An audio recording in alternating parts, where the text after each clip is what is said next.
Salut à tous, bienvenue sur LioPub.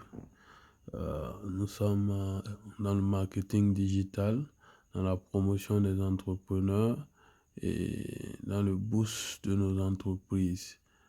Et nous allons vous présenter comment faire une bonne publicité sur Facebook, comment mieux vendre sur Facebook grâce aux publications sponsorisées. Donc, pour ce faire, vous devriez déjà avoir une page Facebook.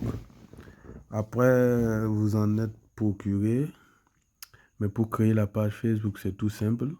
Vous vous rendez sur votre compte Facebook. Vous cliquez sur les trois barres d'options en haut à droite dans l'application Facebook. C'est mieux de le faire avec l'application normale, pas Facebook Lite parce que c'est pas pratique. Là, vous verrez page. Sur certaines pages Facebook, il y a des raccourcis. Même en haut, vous verrez page. Quand vous rentrez, du moment que vous ne possédez pas de page, on va vous proposer de créer une page. Vous cliquez sur créer, vous mettez le nom de la page, vous suivez les instructions et plus tard, vous allez maintenant insérer votre photo de profil, photo de couverture et faire quelques publications. Après avoir fait ces publications, nous allons vous diriger directement sur une autre application appelée Business Suite, une application qui vous permettra de gérer toutes vos pages Facebook connectées au même compte et de faire les campagnes publicitaires selon le règlement de Facebook. Maintenant, après avoir créé la page Facebook, vous devriez accepter la politique de confidentialité de Facebook, c'est-à-dire leur règlement intérieur. Moi, ici, dans la page, je l'ai déjà accepté, mais vous devrez l'accepter sur ordinateur. Et si vous n'avez pas d'ordinateur à côté, vous partez sur Google Chrome, vous mettez version ordinateur, vous vous connectez sur Facebook, en mode version ordinateur, et vous tentez de faire un boost sur votre publication. En bas de la publication, ça sera marqué booster. Vous cliquez sur booster et on va vous donner une notification vous demandant d'accepter la politique de confidentialité. Vous cliquez sur voir ou bien dans d'autres pages, ça vous dit consulter le règlement intérieur et tout. La politique de confidentialité, c'est pour prouver que vous avez lu et que vous acceptez tous les règlements de Facebook. Alors, vous partez jusqu'en bas et vous mettez lu et approuvé ou bien j'accepte. Et là, le certificat, la date, ça sort et qui prouve maintenant que vous êtes apte à faire une publication sur Facebook. De là, après téléchargement de Business Suite, moi je l'ai déjà téléchargé, j'y vais directement là. Et voici ma page déjà qui se présente. Et on a plusieurs pages qu'on gère. Tout ça, c'est des pages que LioPub gère.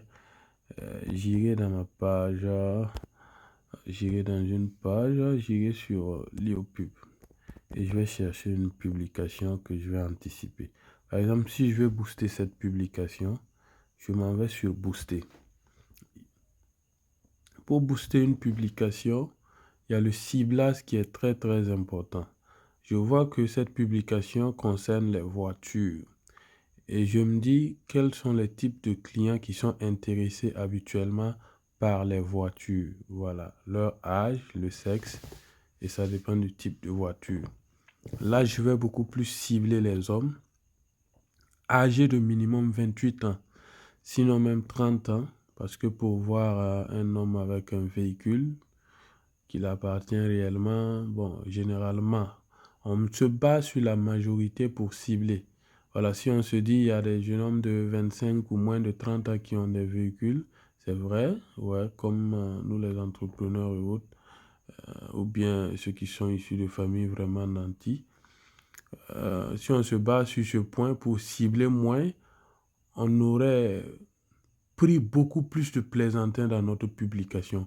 Donc, le sponsoring Facebook, c'est comme une vente aux enchères. On préfère déjà jouer avec la fourchette qui pourrait marcher. Voilà, c'est comme les mathématiques. Voilà, c'est comme un intervalle en mathématiques. Donc, on va prendre 28 ans et plus.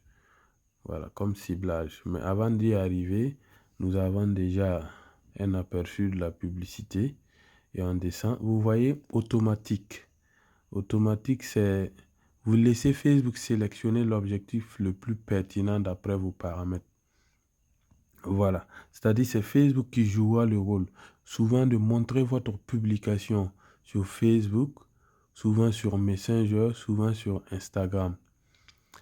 Mais là, le ciblage peut ne pas vous plaire. Pour une pub pareille, il est conseillé d'opter pour plus d'interaction.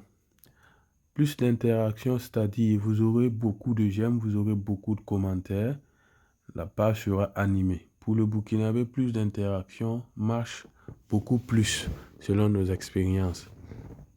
Voilà. Et recevoir plus de messages aussi n'est pas mal. Voilà. Il n'est pas mal, mais il y a souvent beaucoup de plaisantins. Car recevoir plus de messages, quand vous cliquez, Facebook propose des raccourcis. C'est-à-dire, que puis-je faire pour nous? Quels sont les produits que vous présentez? Alors, quand un client part d'envoyer un message et clique sur votre publication boostée là, plusieurs clients partent juste cliquer sur les boutons pour vous envoyer des messages sans être vraiment intéressés. Mais si vous cliquez sur obtenir plus d'interactions, vous obtenez tout d'abord des j'aime, des commentaires qui participent à faire mieux voir votre publication. En plus de ça, il y a une option fétiche, une option vraiment qui aide sur le long terme. C'est-à-dire, vous ne mettez pas de bouton, mais vous écrivez votre numéro WhatsApp sur la publication. C'est-à-dire, vraiment, les clients intéressés vont voir votre numéro écrit, ils vont l'enregistrer et vous écrire. Une fois enregistré en vous écrivant, c'est à vous maintenant, la première des choses à faire, c'est d'enregistrer le contact avant de les répondre. En l'enregistrant, vous avez un client de plus que vous n'aurez plus à payer pour vendre. Car ce client reste dans vos statuts et vous allez lui revendre d'autres produits avec le temps. Donc ça, c'est un atout concernant plus d'interaction. Mais je vois d'autres vendeurs qui mettent le bouton de WhatsApp directement pour que le client clique.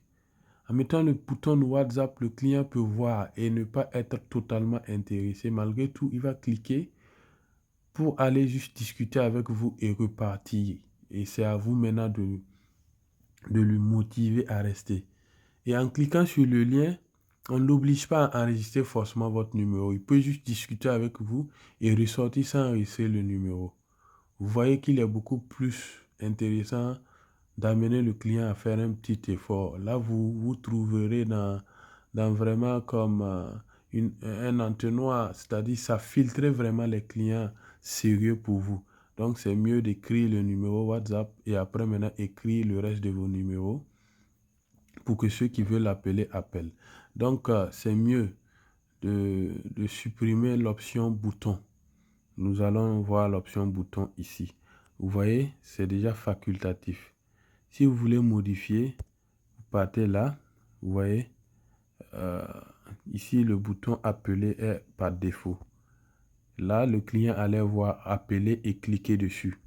Mais pour éviter appeler et cliquer dessus, par exemple, si c'est un message, vous allez voir envoyer message. Dans ce cas, l'aperçu devient envoyer un message. Le client n'aura plus besoin d'enregistrer votre numéro WhatsApp ou quoi que ce soit. Il clique juste sur envoyer message. Mais là, ce n'est pas avantageux parce qu'il y aura beaucoup plus de plaisantins qui vont cliquer juste pour discuter et repartir. C'est pour ça que j'ai dit je supprime le bouton. Alors, on met aucun bouton. Si on met aucun bouton, on enregistre.